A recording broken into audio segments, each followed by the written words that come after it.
name is Joey Keith, a chaplain for Core Ministry, which stands for Christian Outreach Racers Evangelism. And Tulsa Raceway Park is our home racetrack. The ministry evolved here about 6 years ago, and we started just as an outreach ministry focusing on racers. Our mission is that we stay from the very first car to the very last. So we'll be there throughout the whole weekend, and we'll be there for the drivers, the crew. We'll pray with many of the drivers. We'll be here for the track officials. Many of our events, they want us to respond to spectator injuries or pit injuries, and not just on track. It gets in your blood and you kind of get hooked on it, and I've done it for years and years with various different cars.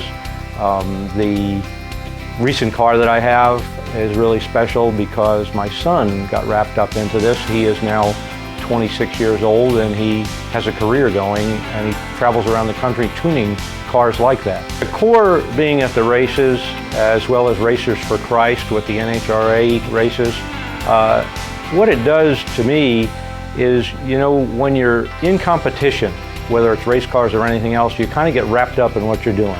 And you get yourself pumped up and you start thinking about how you want to crush the competition and do what you're there to do. And there's a lot of money and time and work involved in these things. So you start focusing on that, and you can actually lose sight of what it's all about to be a Christian and how you want to treat the other people around you.